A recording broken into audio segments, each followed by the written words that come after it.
उत्तराखंड में परिवार रजिस्टर में सामने आ रही गंभीर अनियमितताओं को लेकर मुख्यमंत्री पुष्कर सिंह धामी की अध्यक्षता में एक उच्च स्तरीय बैठक आयोजित हुई और इस बैठक में राज्य स्तर पर व्यापक, निष्पक्ष और समयबद्ध जांच कराने तथा दोषियों के विरुद्ध कठोर कार्रवाई के स्पष्ट निर्देश दिए गए। मुख्यमंत्री ने निर्देश दिए हैं कि प्रदेश के सभी जिलों में उपलब्ध परिवार और कुटुंब रजिस्टरों की प्रांतियां तत्काल संबंधित जिलाधिकारी के पास सुरक्षित रखी जाएं ताकि अभिलेखों में किसी भी प्रकार की छेड़छाड़ की संभावना समाप्त हो सके। साथ ही परिवार रजिस्टरों की गहन जांच सीडीओ, एडीएम साथी स्तर पर कराए जाने के निर्णय लिए गए। इसी पर ज्यादा जानकारी लेंगे, सहयोगी सोनू सिंह हमारे साथ फोन लाइन पे बने हुए हैं। सोनू, कड़ी कार्रवाई को लेकर के बातचीत की गई है, किस तरह से जो रजिस्टर किए जाते हैं उन पर भी सख्ती बरती जाए। देखिए, काफी ऐसे फर्जी मामले लगातार देखने को मिलते हैं और उसी के बाद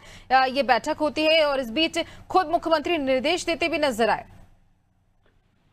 चूंकि इस तरह की शिकायतें सामने आई हैं और जिन लोगों ने अपने दस्तावेज तैयार किए हैं और खास तौर पर जो कुटुंब रजिस्टर्ड है उसमें पंजीकरण कराया है, जब इसकी जांच पड़ताल की गई तो उसमें सामने आया कि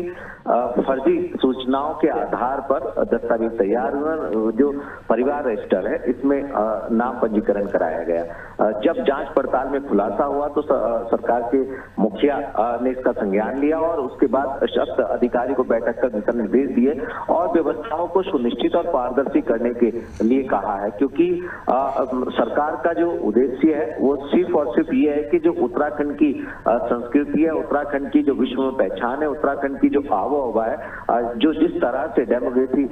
यहाँ पर चेंज हो रही है, इसको नहीं होने दिया जाएगा। और इसी को लेकर के सरकार के मुखिया ने अधिकारी को दिशा निर्देश दिए हैं कि और ये भी कहा है कि फर्जी दस्तावेज के आधार पर कोई भी प्रमाण पत्र अधिकारी कर्मचारी अगर बनाते हैं, उनकी संलिप्तता पाई जाती है तो उस पर भी सख्त कार्रवाई की जाएगी। न सिर्फ निलंबन की कार्रवाई की जाएगी बल्कि बर्खास्त की तक की कार्रवाई की जा सकती है। तो ऐसे में अधिकारियों को भी चेतावनी दी गई है और साथ ही जो समाज के लोग फर्जी दस्तावेज के आधार पर अपना पंजीकरण सरकारी रिकॉर्ड में करा रहे हैं या फिर कोई प्रमाण पत्र फर्जी दस्तावेज के आधार पर बना रहे हैं तो उन